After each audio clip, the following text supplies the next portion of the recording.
অধ্যাপক হাফিজুর রহমান কার্জন ঢাকা বিশ্ববিদ্যালয়ের আইনের শিক্ষক কেবল নন, তিনি আসলে বাংলাদেশে চলমান রাজনৈতিক অপশাসনের একজন শিকারও। আসলে তিনি অবৈধ ইউনূস সরকার তাকে বেআইনিভাবে আটক করে রেখেছিল এবং দেশে এবং আন্তর্জাতিক অঙ্গনে প্রতিবাদ শুরু হলে ইউনূস সরকার তাকে মুক্তি দিতে বাধ্য হয়।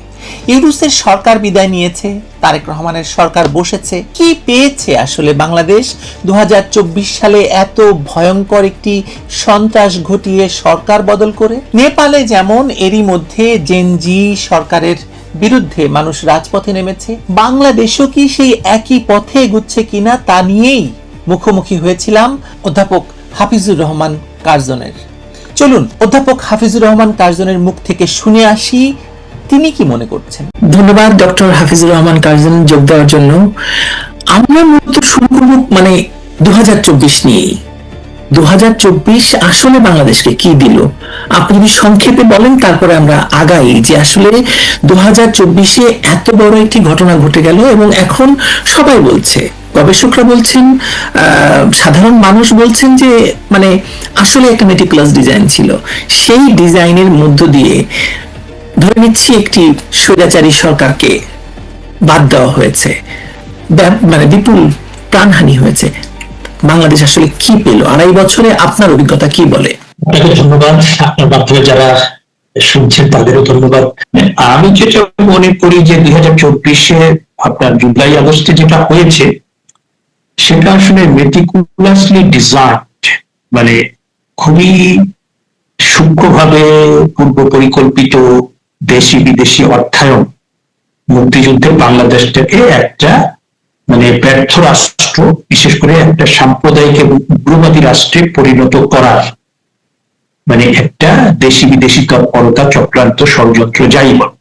আমি এখন 2024 সালের জুলাই আগস্টের যে একটা ঘটনা তো না, আপনি আন্দোলনে কি হয়েছে, কারা অংশ নিয়েছে, কারা সামনে ছিল, কারা সেখান থেকে বিরিয়ানির প্যাকেট কারা দিয়েছে, খাবার কোনো অভাব ছিল না, তারপরে স্নাইপার রাইফেল কারা ব্যবহার করলো, সেটা পুলিশের কাছে কেন গেল, পুলিশের ছাড়াও আপনি সাবেক উপদেষ্টা ব্রিগেডিয়ার শাখাওয়াত সাহেব যে প্রশ্নটি তুলেছেন সেটা শুধুমাত্র সশস্ত্র লোক না, সেটা সিভিল লোকের কাছেও গেল এবং তাদের কারো কেউ কেউ দেখতে তাদের দেখতে বাংলাদেশিদের মতো।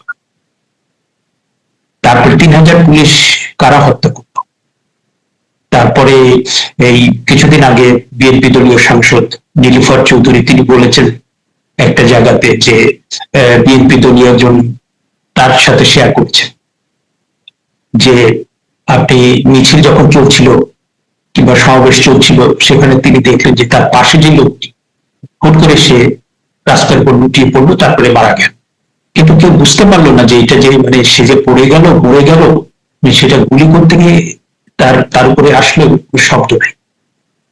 এবং এই যে প্রতিনিয়ত আমাদের কাছে নতুন নতুন তথ্যপত্র কিন্তু এই হচ্ছেন, আপনিও তো একজন ভুক্তভোগী, কারণ হচ্ছে 2024-এর পরে আচানক আপনাদেরকে অ্যারেস্ট করা হলো। তার মানে হচ্ছে যে 2024-এর যে ডিজাইনটি চলেছিল তা তো আপনাকে তার অংশ করে ফেলা হলো না। আমি তো ধরেন যে আমার যে শিক্ষা জীবন, আমার ছাত্র জীবন থেকে আমি রাজনীতি, সংস্কৃতি, তারপরে প্রগতিশীল নানা আন্দোলনের সাথে জড়িত, পড়াশোনাও করি, গবেষণাও করি, চেষ্টা করি এবং আমি আমার সারা জীবনে কয়েকটা বিষয় কোনো আপোষ করিনি। একটা হচ্ছে মুক্তিযুদ্ধ, বঙ্গবন্ধু, বাংলাদেশ। এই 3টা বিষয়ে আমি সবসময় কোন রকম আপোষ করিনি। এটাকে আমার বটম লাইন বলতে পারেন, এটাকে আমার নানাভাবে আপনি চিত্রায়িত করতে পারেন। আপনার 5ই আগস্টের আন্দোলনের পরে যখন ওই আপনার ডক্টর মোহাম্মদ ইউনূস তার উপদেষ্টাদের নিয়ে প্রথম যখন 7ই মার্চের ভাষণকে তিনি যখন নিষিদ্ধ করলেন,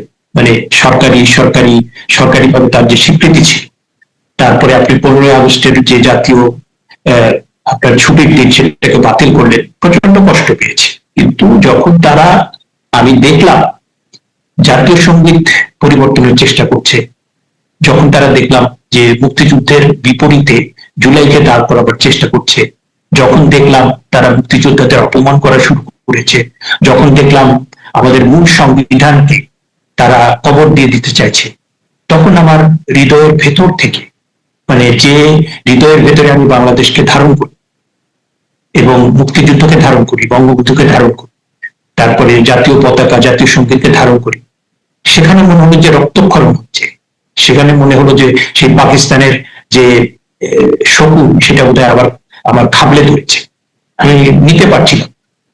এবং আমি কখনোই, মানে যে কোনো আমলই থাক, জাহানাবী ইমামের নেতৃত্বে যখন আপনার 1971 সালের সেই হায়নাদের বিচারের দাবিতে আন্দোলন শুরু হয়েছিল, তখনও ছিলাম, তার মাঝখানেও বিভিন্ন সময় ছিলাম, এমনকি বঙ্গবন্ধু কন্যার সময় যখন আমরা দেখেছি যে আপনার মুক্তিযুদ্ধ নানাভাবে সেটার মানে মুক্তিযুদ্ধের চেতনা বিক্রি হয়ে যাচ্ছে, আমরা কিন্তু সেটার প্রতিবাদ করেছি। আবার আমরা যখন দেখেছি যে বঙ্গবন্ধুর আদর্শ থেকে আপনার বাংলাদেশ এবং আপনার সরকার বিচ্যুত হচ্ছে, আমরা কিন্তু সমালোচনা করেছি। এবং যখন দেখেছি যে বাংলাদেশ মুক্তিযুদ্ধ বঙ্গবন্ধু আক্রান্ত, তখন কিন্তু আমরা কখনোই বসে থাকি। অধ্যাপক কার্জন, আমরা দেখতে পাচ্ছি যে মানে কথিত জুলাই বিপ্লবের পর বাংলাদেশের গণতন্ত্র, স্থিতিশীলতা, এই যে আমরা একটা উন্নয়নের ট্র্যাকে উঠেছিলাম, অর্থনৈতিক সফলতা আসছিল, সব একটা শুধু হোঁচট খায়নি, এখন একদম এটা জাস্ট এক জায়গায় থামিয়ে দেওয়া হয়েছে, থেমে গেছে। এটা কি আপনার কাছে মনে হয় যে এটাও একটা উদ্দেশ্য ছিল 2024-এর যে কথিত আন্দোলন অথবা মানে বাংলাদেশকে থামিয়ে দেওয়া? একটা ধরেন যে আপনি কয়েকটা শব্দ বললেন, গণতন্ত্র, গণতন্ত্র বললে তো আমরা সেটা আব্রাহাম লিঙ্কনের ফেমাস কোটটা আমরা জানি, of the people, by the people, for the people. কিন্তু এখানে পিপলটা কোথায় ছিল? আপনার পিপলটা কোথায় ছিল? 2024-এর কথা বলছেন আপনি? 2024-এর পরে যে গণতন্ত্রের কথা বলছি, গণতন্ত্র হতে গেলে তো জনগণ থাকতে হবে, তাই না? ইউনূস সাহেব এসে তো উনি তো নির্বাচন দিতে চান নাই, উনি তো চেষ্টা করেছেন 5 বছর 10 বছর, এবং কেউ কেউ বলেছেন 50 বছর ক্ষমতায় থাকার কথা। এবং তাতে করে প্রথম দিকে আপনার যে সমস্ত বৈঠকগুলো হতো রাজনৈতিক দলের সঙ্গে, একটা রাজনৈতিক দলের সাথে আপনার বৈঠক হতো বিএনপির সাথে বড়জোর 30 মিনিট, জামাতের সাথে 30 মিনিট, অন্যান্য ছোট দলগুলোর সাথে 10 মিনিট কি 15 মিনিট। তা আপনি একটা দেশের রাজনীতি, তার গভর্নমেন্ট পলিসি, ভবিষ্যতের রূপরেখা, অনেক কিছু নিয়ে কথা বলবেন, তার জন্য সময় হচ্ছে 30 মিনিট। আসলেন, আপনি শুভেচ্ছা বিনিময় করলেন, চা খেলেন, 15 মিনিট শেষ মিনিমাম। আপনি 15 মিনিটে যদি এটা কথা বলেন, ডাজ ইট মিন, মানে এটা ইউনূস সাহেব কিছু মিন করতে চেয়েছেন? তিনি তো এসছেন তার নিজস্ব এজেন্ডা, এবং তিনি এসেছেন। আমরা দেখতে পেয়েছি, আমি দুঃখিত আপনাকে আমি থামালাম এ কারণে যে ধরুন সেই সময় ডক্টর মোহাম্মদ ইউনূস যে কোনো সময় বলতেন আমি চলে যাব, আমাকে ছেড়ে দাও, এবং তারপরে উনি যমুনাতে মানে যে লালু ভুলু কালু বলে ডাক দিতেন, আর সবাই গিয়ে মানে যেত, মানে সবাই গিয়ে 10 মিনিট 15 মিনিট কথা বলে কমলার জুস পান করে তারা বেরিয়ে আসতো, এবং তারপরে একটা সিদ্ধান্ত হয়ে যেত। যেমন ধরেন আওয়ামী লীগ নিষিদ্ধ হয়ে যাওয়ার, দেশের সবচেয়ে পুরনো দল নিষিদ্ধ করা মানে হলো এভাবে, এবং একটা মানে গণতান্ত্রিক বাংলাদেশের পথকে বা একটা বাংলাদেশকে এজিটেশন থেকে মানে এজিটেটেড বাংলাদেশকে মানে শান্তির পথে নেওয়ার সমস্ত পথ রুদ্ধ করে দেওয়া হলো। কি দায় ছিল, মানে কেন এই দলগুলো, ধরুন ডক্টর মোহাম্মদ ইউনূসের মতো মানুষ, অবৈধ একজন মানে রাষ্ট্র ক্ষমতা দখলকারীর কথা শুনতে হলো, তাদেরকে কথা শুনলো তারা? দেখেন, আমি জুলাই সম্পর্কে একটা বিষয় আমি নিজে পরিষ্কার করতে অনেকদিন সময় লেগেছে, আপনার কতদিন লেগেছে আমি জানি না, যে আপনার এটা মানে যারা জুলাই আন্দোলনের সঙ্গে ছিলেন বলে দাবি করে, এই যে আপনার জামাত শিবির, এবং তাদের তরফ থেকে বলা হয়েছে যে তারা খুবই মেটিকুলাসলি, গুপ্তভাবে, সুপ্তভাবে আন্দোলনটা করেছেন। তারা মানে এমন ভাবে করেছেন যাতে বিএনপিও বুঝতে না পারে, যাতে চীনপন্থী বাম যারা তারাও বুঝতে না পারে, যারা সিভিল সোসাইটি আছে তারাও বুঝতে না পারে। এবং আপনি এখন মোটামুটি এটা প্রামাণিক যে জুলাই আগস্টের যে আন্দোলন, সেখানে কমপক্ষে মানে আওয়ামী লীগ সমর্থন করে এই ধরনের মানুষের সংখ্যা 25 থেকে 30%। আপনি যদি 100% হিসাব করেন, কারণ আপনার ওই যে কোটার বিরোধে, আমি তো কোটার বিরুদ্ধে তো আমি নিজেই মানে আমি সেটা বলেছি যে কোটা তো থাকা উচিত না, মানে মুক্তিযোদ্ধাদের কোটা এইভাবে পড়ে 10% থাকতে পারে। এবং এইটা কিন্তু আওয়ামী লীগের শিক্ষিত সচেতন যারা, তারা অধিকাংশই কিন্তু এটা মনে করে। তারপরে তো বাতিল হয়ে গেছে। ওটার বিরুদ্ধে কিন্তু, এবং আপনি দেখেন যে তাদের একজন সমন্বয়ক, প্রভাবশালী সমন্বয়ক, সে বলবো যে প্রথম 2 সপ্তাহ যে আন্দোলন, এটা এটা এটা চালিয়েছে 80% ছাত্রলীগের ছেলে মেয়েরা। তারা এটাকে মানে তারা এটাকে অগ্রগামী করে নিয়ে গিয়েছে। সুতরাং এই যে আপনি দেখেন যে আন্দোলনেতে বিএনপিও ছিল, বাম দলও ছিল, আওয়ামী লীগের যারা সমর্থক তারাও ছিল, তাদের যেটা ছিল যে মুক্তিযুদ্ধ কোটাটা যেন না থাকে, তাই না? তো সেইটাকে আপনার পুঁজি করে মাঝখানে এমন কিছু নাশকতা করা হলো, স্নাইপার রাইফেল, তারপরে 3,000 পুলিশ কিভাবে মারা গেল, তারপরে আপনার এই যে শিশু মৃত্যু, তারপর আমি ব্যক্তিগতভাবে মানে মনে করি যে প্রত্যেকটা মৃত্যুই খুবই দুঃখজনক এবং প্রত্যেকটা মৃত্যু মানে বিচার হওয়া উচিত। আমি যেটা মনে করি যে আগেও বলেছি যে 24-এর একদিকে আমরা দেখেছি যে আপনার যদিও সেই সংখ্যাটা প্রশ্নবিদ্ধ হয়েছে, এবং এইটা আসলে মানে জাতিসংঘের মতো বৈশ্বিক সংগঠন, তারা নানা সময় বিতর্ক তৈরি করেছে, তারপরেও আমাদের দেশের সিভিল সোসাইটি মানুষের মধ্যে একটা ধারণা আছে যে জাতিসংঘ যেটা করবে সেটা অথেন্টিক এবং সেটা নিরপেক্ষভাবে করবে। কিন্তু আমরা এবার দেখলাম যে জাতিসংঘ ন্যাক্কারজনক ভাবে ইউনুস হুজুর কিংবা ইউনুস এন্ড গং তাদের পক্ষে নেমে গেল, এবং তারা যে 1400 মানুষের হিসাবটা দিল, আমার তো ধারণা এই আপনার এই জাতিসংঘের যে রিপোর্ট, এটা নেপথ্য থেকে এই জামাতি কিংবা ভাড়া করা কিছু লোক এটা করে দিয়েছে, কারণ সেখানে আপনি অসঙ্গতি কি আছে। লক্ষ্য করেছেন কিনা জানি না, প্রফেসর কার্জন, জাতিসংঘের এই রিপোর্টের পিছনে যিনি কাজ করেছিলেন, দুজন ব্যক্তি আমি জানি কাজ করেছিলেন। একজন হচ্ছেন জাতিসংঘের সেই সময়ে বাংলাদেশে নিযুক্ত হুমা খান, একজন ভারতীয় নাগরিক, কাশ্মীরি নাগরিক, এবং আমাদের আইরিন খান, তিনি তখন জেনিভাতে ছিলেন। জেনিভার এই আইরিন খানের এই কাজের জন্য তিনি পুরস্কার পেয়েছেন, প্রতিমন্ত্রীর পদমর্যাদা, যেখানে সিনিয়র সচিব হওয়ার কথা ছিল সেখানে প্রতিমন্ত্রীর পদমর্যাদায় তিনি জাতিসংঘে নিযুক্ত হয়েছেন। আপনার কি মনে হয় এখনো কি এই ডিজাইন চলছে? মেটিকুলাস, আপনি ধরেন যে একটা আন্দোলন যদি জেনুইন না হয়, আপনি একটা লোক যে মানে অপরাধ করলে সে কিন্তু অপরাধের একটা চিহ্ন রেখে যায়। একটা লোক যদি দুষ্কর্ম করে তাহলে কিন্তু তার ওই দুষ্কর্মের কোনো একটা চিহ্ন সে রেখে যায়। আর আপনি যখন দেখেন আমার মুক্তিযুদ্ধ হয়েছে, তাই না, মুক্তিযুদ্ধ হয়েছে, আমি যখন একটা ভালো কাজ করবো তখন তো আমার ভিতরে কোনো গিল্টি কিংবা কোনো ধরনের আপনার ফল থাকবে না, তাই না? আমি যখন একটা ভালো কাজ করবো, আমার ভাষা আন্দোলন, আমার 69-এর গণ অভ্যুত্থান, আমার মুক্তিযুদ্ধ, 90-এর গণ আন্দোলন, ওই সেটা নিয়ে তো এরকম কোনো আমরা প্রতারণা দেখি না, সেটা নিয়ে তো এগুলো আমরা দেখি না। আপনি দেখেন যে ইউনুস সাহেব তো ওইটাও ঠিক করতে পারেন না।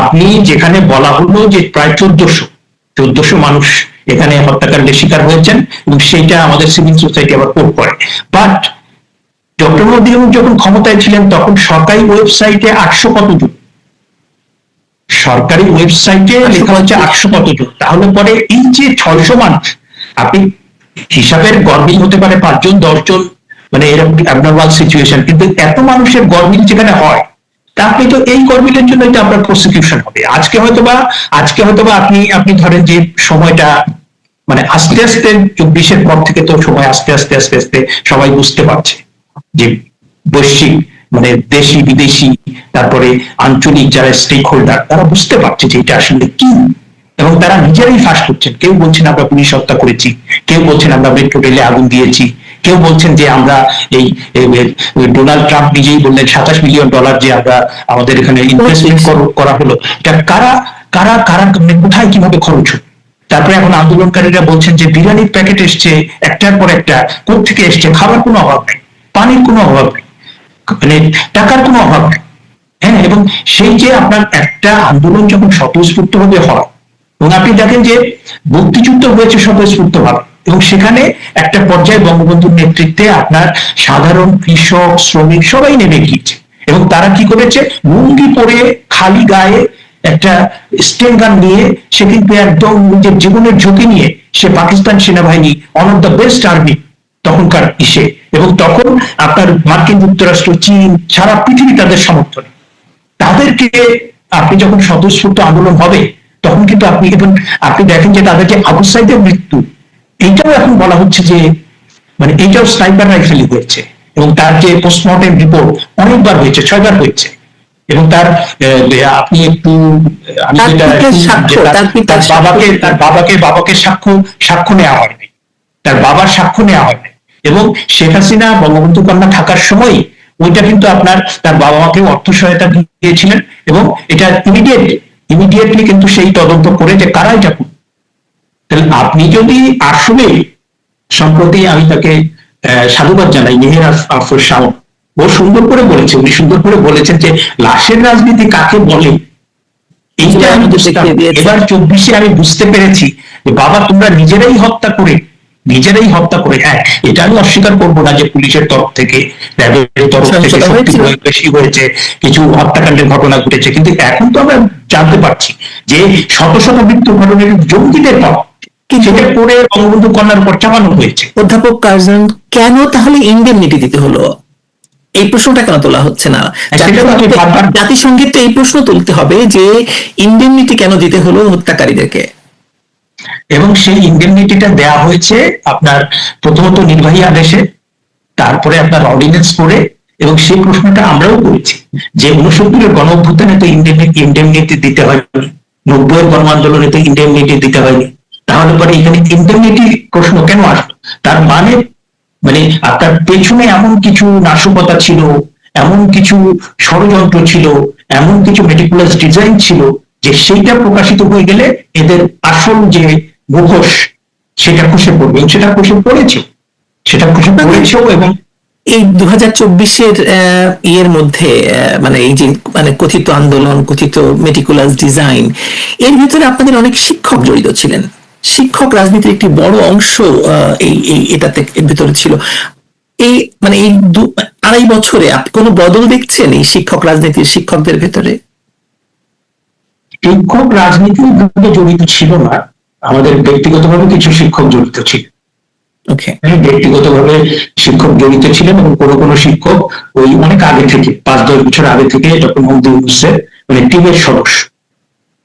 হ্যাঁ, কারণ বিষয়টা হয়েছে, আমি এখন যেটা সাসপেক্ট করি, কারণ আপনি নোবেল শান্তি পুরস্কার কিন্তু এখন প্রচন্ডভাবে বিতর্কিত একদম, এবং মার্কিন যুক্তরাষ্ট্র তার যে জিওপলিটিক্যাল ইন্টারেস্ট কিংবা স্টেট, সেটাকে হাসিল করার জন্য ডক্টর ইউনূসের মতো একটা প্রতারক, সিভিল সোসাইটি প্রতারক বা সিভিল সোসাইটি ব্রোকার কিংবা দালাল খুঁজছিল, এবং সেই জন্য তারা 15-20 বছর আগে তাকে নোবেল পুরস্কার দিয়ে কিন্তু আপনার সেট করে রেখেছে, এবং সময় মতো তাকে ব্যবহার করা হবে। তুমি দেখেন যে লোকটার কোনো লজ্জা শরম কোনো কিছু নেই। নির্বাচনের 3 দিন আগে মানে যে চুক্তিটা করবে সেই চুক্তির মধ্য দিয়ে বাংলাদেশের মানে বলা হচ্ছে যে আপনার অনেকটাই বাংলাদেশকে বিক্রি করে দেওয়ার মতো, এটাতে কৃষি আপনার ক্ষতির মুখে পড়বে, তারপর আপনার ব্যবসা বাণিজ্য ক্ষতির মুখে পড়বে, শিল্প ক্ষতির মুখে পড়বে, সামরিক সরঞ্জাম আপনি যে অল্প পয়সায় চীন থেকে কিনতে পারতেন সেটা করতে পারবেন না, এবং কিছু ক্ষেত্রে আপনি বিদেশ থেকে কিছু করতে গেলে আপনাকে যুক্তরাষ্ট্রের অনুমতি নিতে হবে। তাহলে এর চেয়ে বড় মানে আপনি স্বাধীনতা সার্বভৌমত্বকে এবং পলিসিগত কোনো সিদ্ধান্ত কিন্তু তত্ত্বাবধায়ক সরকার নিতে পারেন, এবং পরবর্তীতে বর্তমান যে সরকার এসছে তারা চুক্তির ব্যাপারে তারা সেটা বাতিলও করতে পারতেন, বাতিল যদি নাও করতে পারতেন, এটা অন্তত রিভিউ করার উদ্যোগটা নেওয়া দরকার ছিল। নইলে পরে কিন্তু এই মানে এদের সম্পর্কে, এই সরকার সম্পর্কে কিন্তু মানুষ এবং আপনার সিভিল সোসাইটি এবং যারা বিশ্লেষক তাদের কিন্তু ধারণা ভালো হবে না। এবং আমার মনে হয় যে মার্কিন যুক্তরাষ্ট্র অনেক দেশেই তারা আগ্রাসন করেছে, আবার অনেক দেশেই তাদের পিছিয়ে আসতে হয়েছে। আমার মনে হয় যে আজকে হোক, 2 বছর পরে হোক, 5 বছর পরে হোক, মার্কিন যুক্তরাষ্ট্রকে সরতে হবে। মার্কিন যুক্তরাষ্ট্র যেহেতু পরাশক্তি, তাদের সাথে সম্পর্ক রেখে আমাদের যেমন করতে হবে, আবার একই সত্য যে 1971 সালে কিন্তু মার্কিন যুক্তরাষ্ট্র অনেক বড় বড় শক্তিকে মানে তাদের বিরুদ্ধে লড়াই করেই আমরা কিন্তু মুক্তিযুদ্ধে জয়লাভ করেছি, এবং তাদের কিন্তু আফগানিস্তান থেকে চলে আসতে হয়েছে, ইরাক থেকে চলে আসতে হয়েছে, ভিয়েতনামে তাদের মানে ন্যাক্কারজনক পরাজয় হয়েছে। এবং বাঙালি আমাদের অনেক দোষ ত্রুটি আছে, হ্যাঁ, আমাদের মানে রাজনীতিবিদ মানুষ আমরা বলতে পারবো যে আমাদের এই গুণগুলো মানে দোষ ত্রুটিগুলো না থাকলে আমরা আরো মানে এগিয়ে যেতাম। যেমন আমার দুর্নীতি, হ্যাঁ, যেমন ধরেন যে আমাদের সভ্যতা, কিংবা আমাদের ধরেন যে দ্বিচারিতা, এরকম অনেক কিছু আমরা বলতে পারবো যে এইটা না থাকলে আমরা অনেক বেশি এগিয়ে যেতে পারতাম। কিন্তু তারপরেও বাঙালির মধ্যে যে মানে 5-10 বছর পরে যে সে জেগে ওঠে, হ্যাঁ, ভাষা আন্দোলনে জেগে উঠেছে, তারপর 69-এ জেগে উঠেছে, মুক্তিযুদ্ধে জেগে উঠেছে, এরকম বিভিন্ন সময় মানুষ যে জেগে ওঠে এটা কিন্তু আপনার বাঙালির যে অন্তর্নিহিত শক্তি, এবং সেটা কিন্তু আপনার এই ধরনের চুক্তি, এই ধরনের তার জন্য আমি আসতাম আপনার কাছে এই চুক্তি নিয়ে, কিন্তু চুক্তির আগে তো একটি নির্বাচন নিয়ে কথা বলা দরকার। কারণ হচ্ছে যে এত বড় একটা মানে বাংলাদেশে একটা বিরাট বড় রাজনৈতিক দলকে বাইরে রেখে একটা নির্বাচন হলো, এবং সেই নির্বাচন ধরেন এবং নিষিদ্ধ রাখা হলো, অংশগ্রহণ করতে দেওয়া হলো না। একজন আইনবিদ হিসাবে, একজন পর্যবেক্ষক হিসাবে এই নির্বাচনকে আপনার গণতান্ত্রিক বা সাংবিধানিক ভাবে বৈধ বলে মনে হয় কিনা? দেখেন, আমার আইনবিদ কিংবা বিশেষজ্ঞ হওয়ার দরকার, একদম সাধারণ কাণ্ডজ্ঞান সম্পন্ন একটা মানুষ হিসেবে আমি বলছি যে এই 12ই ফেব্রুয়ারি নির্বাচনের কোনো সাংবিধানিকতা নাই, কোনো বৈধতা নাই, কিচ্ছু। আপনি এই পর্যন্ত বাংলাদেশে যত নির্বাচন হয়েছে, আপনি 91 সালের নির্বাচন, 96 সালের নির্বাচন, 2001, 2008, মোটামুটি ভাবে এটা দেশি বিদেশি মানে যারা স্টেক হোল্ডার তাদের কাছে কিন্তু অংশীজন, তাদের কাছে মোটামুটি গ্রহণযোগ্য। এটা সম্পর্কে প্রশ্ন তোলা হয়েছে, মোটামুটি গ্রহণযোগ্য। এর বাইরে বিভিন্ন সময় নির্বাচন হয়েছে, আপনি কম বেশি প্রশ্ন তুলতে পারবেন, কিন্তু এই একটা নির্বাচন সম্পর্কে আমি মানে এই নির্বাচন সম্পর্কে ধরেন যে টিআইবি বলেছে 2.2% জাল ভোট হয়েছে। আবার এখন আমরা মানে ওই দিন ইউটিউবে বেশ কয়েকটা ইউটিউবে আপনার প্রচারণা ছিল যে আপনার ওই সন্ধ্যা থেকে ভোট শুরু হয়ে গেছে, 12 তারিখের নির্বাচন তো 11 তারিখ সন্ধ্যা থেকে ভোট শুরু হয়ে গেছে। এবং এখন সবচেয়ে বড় যে জিনিসটা, কয়েকদিন আগে জামাতের আমির সম্ভব তিনি বলেছেন যে তাদের নির্বাচনে তত্ত্বাবধায়ক সরকার ইলেকশন ইঞ্জিনিয়ারিং করে তাদের বিজয়কে ছিনিয়ে নিয়ে গিয়েছে। একটা হচ্ছে যে আমরা পাচ্ছি যে নির্বাচনটা যে এটা যে কতটা মানে কি বলবো মানে ইউনূস সাহেব বলেছিলেন যে শতাব্দীর শ্রেষ্ঠ নির্বাচন, এখন আমরা দেখছি যে জালিয়াতির এই নির্বাচনটা ছিল, জালিয়াতির এই নির্বাচনটা ছিল মানে জাল ভোট দেওয়া, এই নির্বাচনটা ছিল একটা পাতানো নির্বাচন, মানে সবকিছু মিলে। এবং সবচেয়ে বড় যে জায়গাটা আমি বলছি যে আপনার যেটা আইনবিদ কিংবা বিশেষজ্ঞ হওয়ার কোনো দরকার নেই, হ্যাঁ, কারণ এখানে ধরেন যে 3 থেকে 5 কোটি মানুষ, পরিস্থিতি পরিবর্তন হলে 3 থেকে 5 কোটি মানুষ এসে বলবে যে 12ই ফেব্রুয়ারি নির্বাচনে আমি নৌকায় ভোট দিতে চেয়েছিলাম,